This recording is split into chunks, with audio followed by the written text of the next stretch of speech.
नमस्कार। स्वागत है आप सभी का स्पेशल एजुकेशन नीड्स में।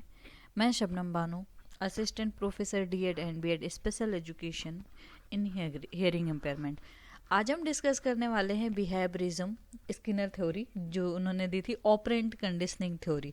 इसके बारे में आज हम इस वीडियो में डिटेल में चर्चा करेंगे। तो आइए देखते हैं कि स्किनर की थ्योरी क्या है। Theory of operant conditioning. Skinner ने थ्योरी दी थी ऑपरेंट कंडीशनिंग की। देखते हैं कि ऑपरेंट कंडीशनिंग क्या होता है। Operant conditioning is a process of learning through which organism learn to repeat behaviour that yield positive outcomes और परमिट देम टू अवॉइड और एस्केप फ्रॉम नेगेटिव आउटकम्स। मतलब जो ऑपरेंट कंडीशनिंग है, सीखने की एक प्रक्रिया है जिसके माध्यम से जो व्यक्ति या जीव होता है वो अपने व्यवहार को दोहराना सीखते हैं, जिसमें सकारात्मक परिणाम भी होते हैं और नकारात्मक परिणाम भी होते हैं। लेकिन नकारात्मक परिणाम जो होते हैं उन्हें अवॉइड या बचने की परमिशन दी जाती है। B.F. Skinner formulated theory of learning 1930. The theory is called operant conditioning as it is based on certain operation or action which an organism has to carry out. In this theory, Skinner make a distinction between response behavior and operant behavior. Other name of theory instrumental condition reward learning. जो B.F. Skinner ने थे, उन्होंने 1930 में जो learning की theory दी थी उसको 1930 में दी थी। सिद्धांत को ऑपरेंट कंडीशनिंग भी कहा जाता है क्योंकि ये कुछ संचालन या क्रियाओं पर आधारित होता है। मतलब ये बेस्ड किस पे होता है? सर्टेन ऑपरेशन या एक्शन पर बेस होता है जिसे एक जीव को करना होता है। मतलब जो जीवित होता है, जैसे कोई पशु, इन्होंने जो भी एक्सपेरिमेंट किए वो पशुओं पे किए थे, तो इसको किसी पशु या एक जीव को करना होता है। इस सिद्धांत में स्किनर प्रतिवादी व्यवहार और क्रियात्मक व्यवहार के बीच अंतर करता है। सिद्धांत के अन्य नाम भी हैं जिसे बोला जाता है instrumental conditioning reward learning. Next हम देखते हैं, according to him there are two types of response. मतलब स्किनर के अकॉर्डिंग टू टाइप्स के रिस्पॉन्स होते हैं जो इस थ्योरी में दिए गए हैं। तो पहला है इलिसिटेड रिस्पॉन्स या रिस्पोंडेंट्स। दूसरा जो है इमिटेटेड रिस्पॉन्स। तो सबसे पहले हम इलिसिटेड रिस्पॉन्स देखते हैं। Response elicited by specific stimuli or called respondent. It made a specific stimulus response connection, SR connection called reflex. मतलब जो विशिष्ट उद्दीपकों द्वारा अनुक्रिया को रिस्पोंडेंट कहा जाता है। ये विशिष्ट उत्तेजना या फिर हम कह सकते हैं एसआर जो स्टिमुलस है या एसआर कनेक्शन से बना होता है, जिसे रिफ्लेक्स कहा जाता है। इमिटेटेड रिस्पॉन्स जो होता है वो ऑपरेंट होता है। Response which need not be corrected with any known stimulus but are emitted by the organism और called operant. Skinner considered an operant as a response act that operate on the environment and change it. मतलब वो stimulus जिससे किसी ज्ञात stimulus से ठीक करने की आवश्यकता नहीं होती, लेकिन जीव द्वारा उत्सर्जित होती है। क्रिया प्रस्तुत या ऑपरेंट कहलाती है। स्किनर एक ऑपरेंट को एक प्रतिक्रिया या रिस्पोंडेंट के रूप में मानते हैं जो पर्यावरण पर संचालित होता है और इसे बदलता है। ये इमिटेटेड रिस्पॉन्स कहलाता है। Operant conditioning is the process whereby an operant behavior is made more frequently by reinforcement. जो operant conditioning है वो ऐसी प्रक्रिया है जिसके द्वारा हम क्या करते हैं, प्रबलन द्वारा क्रिया प्रस्तुत या operant व्यवहार को अधिक बार किया जाता है।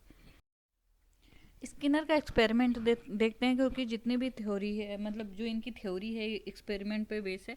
तो देखते हैं, Skinner made the experiment using Skinner box.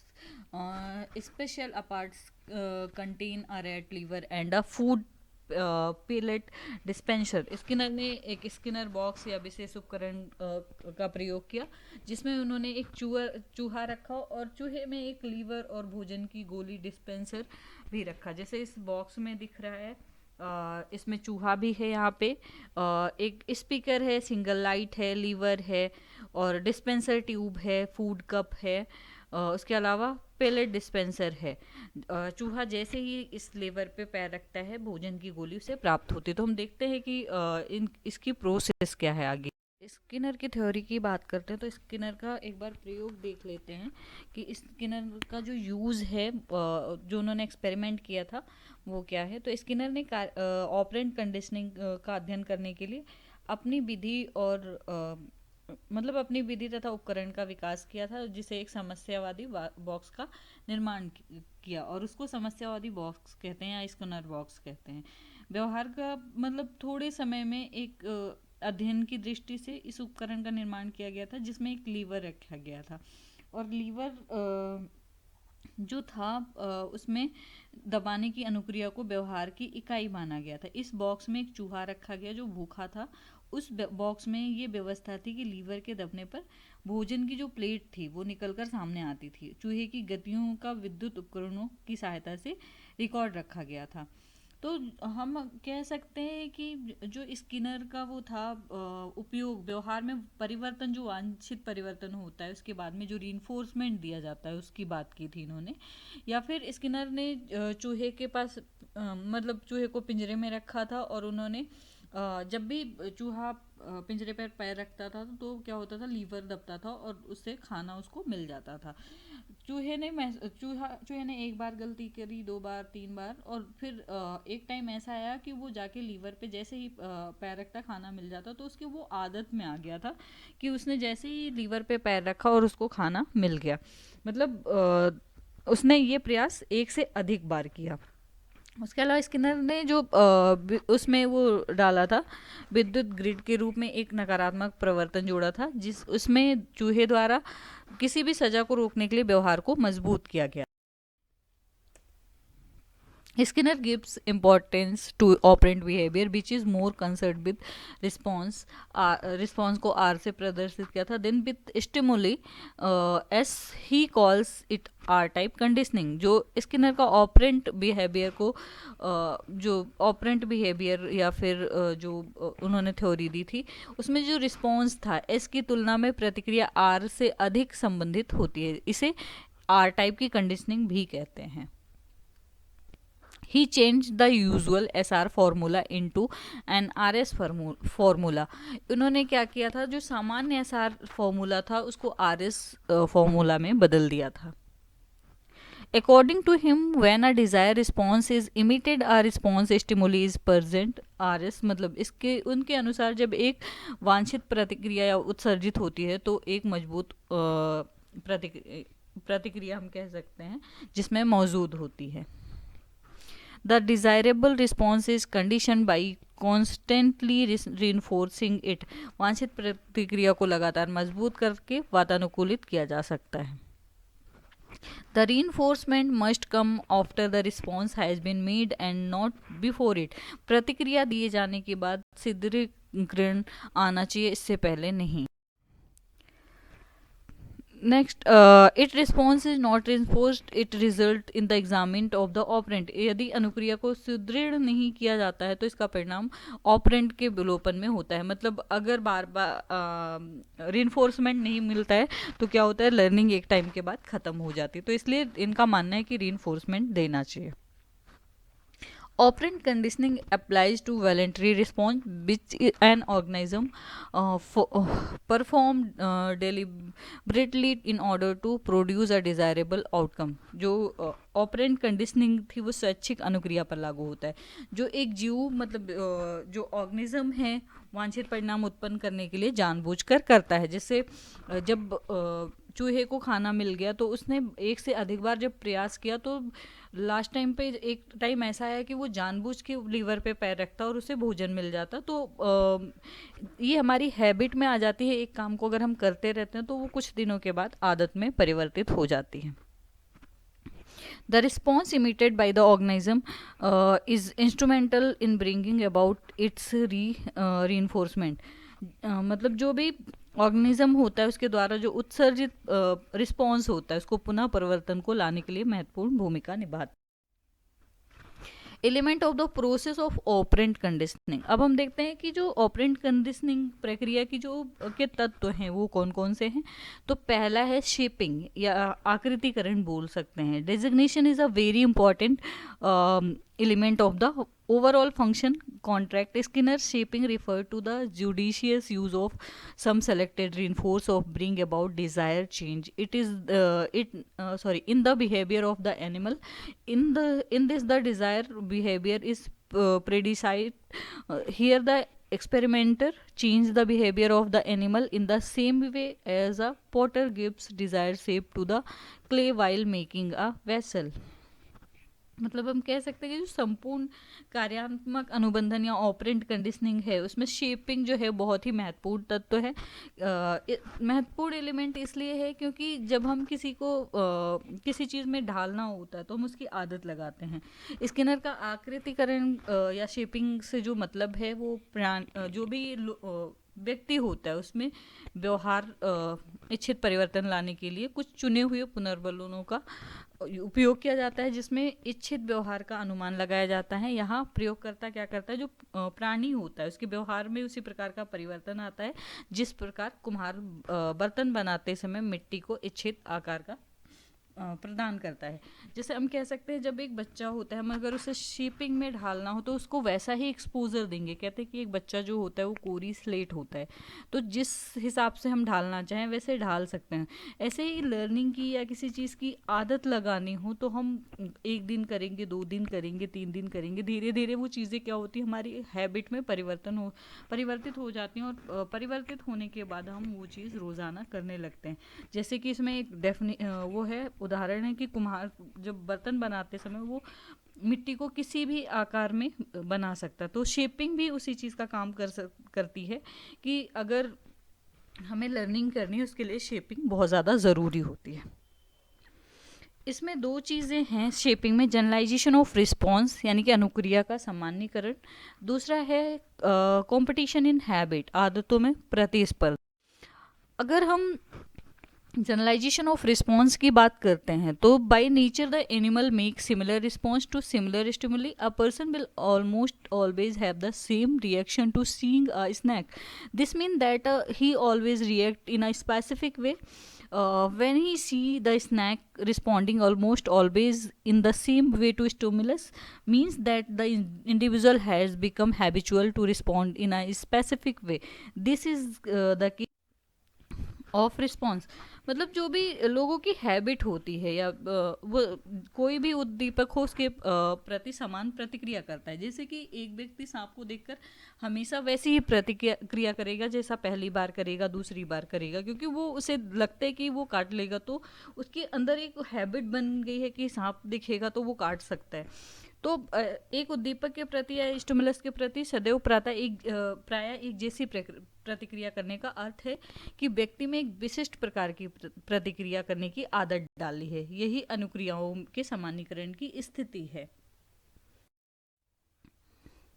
दूसरी अगर हम बात करें कंपटीशन इन हैबिट की, तो multiple response can be made to a stimulus. The animal choose the best one out of these response. It is a competition between habit for selection. For example, whatever number of attempt the rat make to open the door by pressing the lever, there is mutual changing in the those attempt. मतलब अगर हम इसकी बात करें कि जो कोई एक स्टिमुलस होता है उसके प्रति कई रिस्पॉन्स किए जा सकते हैं।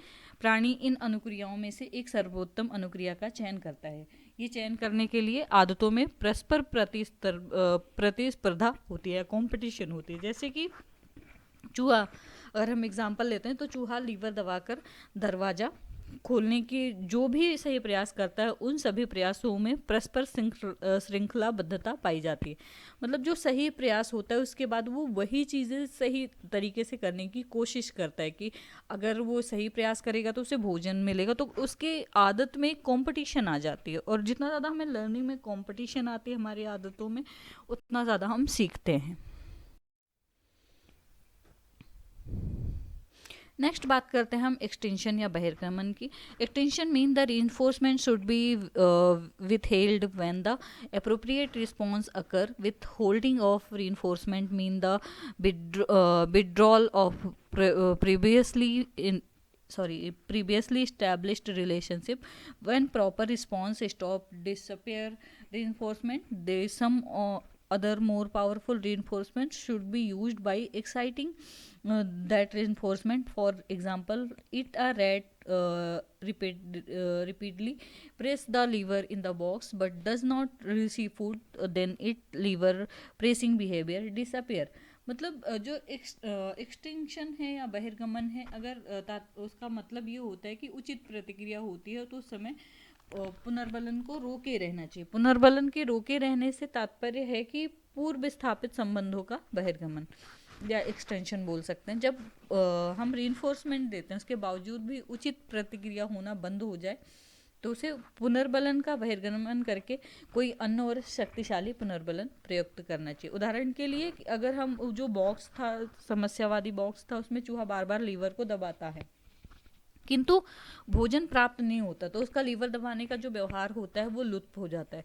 तो जो रीइंफोर्समेंट है वो देना चाहिए, लेकिन इतना भी ज़्यादा नहीं कि बच्चा उसी पे बेसिकली उसी पे भी बेस हो जाए, उसी पर निर्भर हो जाए, और इतना भी नहीं कि एकदम बंद कर दे कि उसका जो व्यवहार है वो लुप्त हो जाए लर्निंग का। तो टाइम टाइम पे बहिर्गमन या एक्सटेंशन में रीइंफोर्समेंट की ज़रूरत होती है। नेक्स्ट है स्पॉन्टेनियस रिकवरी। स्पॉन्टेनियस रिकवरी जो by applying a reinforcement the speed of the response और response is fast but once the reinforcement is removed then after the exit the reinforcement is not applied again, then the speed of the response will be faster than before. The supply of reinforcement after exit is called self supply. मतलब किसी भी जब reinforcement को हम लागू करते हैं तो उसमें जो रिस्पॉन्स होता है या जो स्टिमुलस की जो स्पीड होती है वो बहुत ज़्यादा तेज़ होती है, किंतु अगर एक बार हम रीइंफोर्समेंट लगाते हैं और उसको लगा के फिर हटा देते हैं, एक बार रीइंफोर्समेंट देते हैं फिर हटा देते हैं, फिर क्या होता है एक्सटेंशन होता है। करने के बाद क्या होता है दोबारा अगर रीइंफोर्समेंट नहीं दिया जाता है तो जो स्टिमुलस की गति होती है वो पहले से भी ज़्यादा तेज़ हो जाती है। यानी कि जो एक्सटेंशन होता है उसके बाद अगर हम रीइंफोर्समेंट की आपूर्ति जो होती है या रीइंफोर्समेंट जो देते हैं वो स्वतः या स्पॉन्टेनियस रिकवरी कहलाती है। नेक्स्ट है रीइंफोर्समेंट। स्किनर ने दो प्रकार के रीइंफोर्समेंट की बात करी है। पहला है प्राथमिक या मुख्य प्रबलन यानी प्राइमरी रीइंफोर्समेंट, दूसरा जो है सेकेंडरी रीइंफोर्समेंट गौण प्रबलन। तो हम सबसे पहले देखते हैं प्राइमरी रीइंफोर्समेंट क्या है। जो प्राइमरी रीइंफोर्समेंट है या प्राथमिक या मुख्य प्रबलन या फिर रीइंफोर्समेंट बोलते हैं वो है these are stimuli that increase the likelihood of an active response when it to the situation, food, water and sexual contact और such reinforcement। ये वो स्टिमुली है जो परिस्थिति में जोड़ने पर सक्रिय प्रतिक्रिया की संभावना को बढ़ा देती, जैसे भोजन, पानी व मतलब सेक्सुअल कांटेक्ट, इसी प्रकार के प्रबलन हैं। जैसे कि पॉजिटिव रीइंफोर्समेंट होता है, किसी बच्चे ने कोई अच्छा काम किया, अच्छे से प्रोजेक्ट बनाया तो हम उसको शाबाशी दें या फिर पॉजिटिव चीज़ें करें उसके लिए, वो पॉजिटिव रिस्पॉन्स में आता है। दूसरा है नकारात्मक पुनर्बलन या नेगेटिव रीइंफोर्समेंट।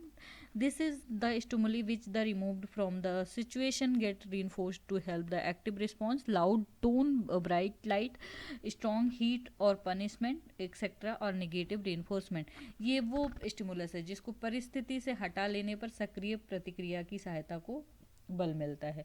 जैसे हम इसमें तेज़ बोल के वो कर सकते हैं, डांट सकते हैं या फिर कोई दंड दे सकते हैं, या ये इस प्रकार का जो भी वो होता है रीइंफोर्समेंट वो नेगेटिव रीइंफोर्समेंट कहलाता है। जैसे किसी बच्चे ने जो लर्निंग सिचुएशन थी या जो उसको सिचुएशन दी थी उससे हट के कोई काम किया तो हम क्या कर सकते हैं, उसे नेगेटिव पुनर्बलन दे सकते हैं। नेगेटिव पुनर्बलन का मतलब सिर्फ पनिशमेंट नहीं होता है, आप अपनी टोन को भी तेज़ कर सकते हो। तो नेगेटिव पुनर्बलन एक वो होता है कि बच्चा उसके अंदर थोड़ा सा डर होता है कि वो चीज़ों को अगर नहीं करेगा तो नेगेटिव पुनर्बलन मिलेगा, जिसकी वजह से वो लर्निंग करता है। नेक्स्ट बात करते हैं हम सेकेंडरी रीइंफोर्समेंट। तो जो सेकेंडरी रीइंफोर्समेंट है, a stimuli which is not actually a reinforcement but become a reinforcement due to repetition is called a secondary reinforcement. ये जो स्टिमुली है वास्तव में कोई रीइंफोर्समेंट नहीं होता, किंतु बार बार की जो रिकैप्चुलेशन होता है उसका कारण रीइंफोर्समेंट बन जाता है, वो उसको हम क्या बोलते हैं, सेकेंडरी रीइंफोर्समेंट। मतलब कभी कभी दे सकते हैं, हर बार देंगे तो उसमें आदत हो जाएगी कि बिना रीइंफोर्समेंट के कोई काम नहीं करेगा। तो इसमें जब बी स्टिमुली हो तो कभी कभी हम दे सकते हैं उसको। Schedule of reinforcement. अब रीइंफोर्समेंट की जो शेड्यूल है उसके बारे में हम देखते हैं, या रीइंफोर्समेंट की सूची बोल सकते हैं, अनुसूची बोल सकते हैं। तो सबसे पहला कंटिन्यूअस शेड्यूल, इसमें है in this there is a system of giving reinforcement after each response. इसमें क्या होता है, जो कंटिन्यूअस शेड्यूल है उसमें हर एक प्रतिक्रिया के बाद रीइंफोर्समेंट देने की व्यवस्था होती है। मतलब कोई भी काम कर लिया बच्चे ने या किसी ने भी, तो उसको हर एक प्रतिक्रिया के बाद उसको रीइंफोर्समेंट मिलेगा। जैसे कि चूहे की बात लें तो अगर हम कंटिन्यूस शेड्यूल की बात करें तो जैसे ही लीवर पे पैर रखेगा हर बार उसे भोजन मिलेगा, तो ये उसका रीइंफोर्समेंट होगा। नेक्स्ट है intermittent schedule. Sometime reinforcement is provided and sometime reinforcement is withheld. This partial schedule can be further divided into इसमें कभी कभी तो दिया जाता है पुनर्बलन या रीइंफोर्समेंट, कभी कभी रोक लिया जाता है, इसीलिए इसको पार्शियल बोलते हैं। अगर बच्चे ने अच्छा काम किया तो एक बार दे देंगे, फिर उसे रोक लेंगे, तो इस अनुसूची को पुनः विभाजित किया जा सकता है। नेक्स्ट है इंटरवल शेड्यूल। इंटरवल शेड्यूल में है there is a system of giving reinforcement after a short break. The period of the time is important in this arrangement. इसमें क्या होता है, इस समय की जो अवधि होती, समय की अवधि होती है उसकी व्यवस्था में महत्वपूर्ण होती है। मतलब एक टाइम पीरियड के बाद क्या करते हैं, इसमें इंटरवल शेड्यूल में रीइंफोर्समेंट देते हैं। For example, in Skinner box a rat receive food every 2 time। मतलब जैसे जो स्किनर बॉक्स में जो चूहा था वो हर प्रति 2 मिनट के बाद उसको भोजन मिलता था। तो इस प्रकार से हम क्या कर सकते हैं उसको, इस प्रकार हम क्या कर सकते हैं उसको रीइंफोर्समेंट दे सकते हैं। नेक्स्ट है ratio schedule. In this type of schedule the efficiency of the learner is more important. For example, if the learner solve 3 question correctly, he is reward। इस प्रकार की शेड्यूल में हम क्या करते हैं, सीखने वाली की जो वर्क एबिलिटी होती है, एफिशिएंसी होती है काम करने की, उसको ज़्यादा हम महत्वपूर्ण मानते हैं। और जैसे उसने अच्छा काम किया, अगर फॉर एग्जांपल 3 प्रश्न का जवाब उसने शुद्ध ढंग से कर लिया, तो हम क्या करेंगे, उसको रीइंफोर्समेंट देंगे।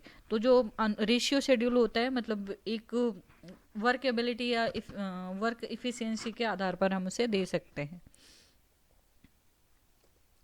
नेक्स्ट है fixed interval schedule. Fixed interval schedule जो है, in this type of schedule wearing is a giving at a fixed time.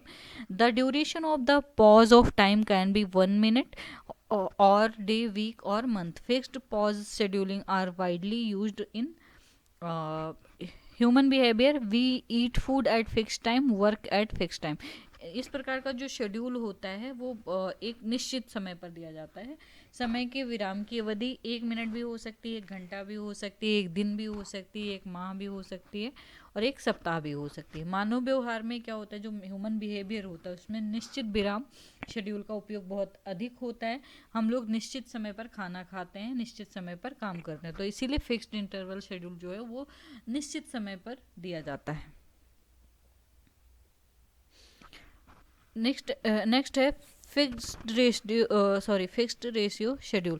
In this, reinforcement is given after the emission of certain response. For example, the ratio is 4:1. The means that the response is given 4 times but reinforcement is given only once। इसमें क्या करते हैं, कुछ निश्चित response होते हैं, उसके बाद क्या करते हैं, रीइंफोर्समेंट देते हैं। उदाहरण के लिए 4:1 का है। इससे तात्पर्य है कि 4 बार प्रतिक्रिया की जाती है किंतु पुनर्बलन 1 ही बार दिया जाता है। मतलब इसमें क्या है, 4:1 है। तो 4:1 में क्या करते हैं, 4 बार अगर किसी बच्चे ने अच्छा काम कर लिया तो हम क्या करते हैं, 1 बार रीइंफोर्समेंट देते हैं। तो ये फिक्स्ड रेशियो शेड्यूल के अंतर्गत आता है। Thank you for watching my video. I hope आप सभी को ये वीडियो पसंद आई है तो लाइक शेयर सब्सक्राइब ज़रूर करिए, और जो भी कन्फ्यूज़न है वो मुझे कमेंट सेक्शन में बता सकते हैं। थैंक यू, धन्यवाद, शुक्रिया।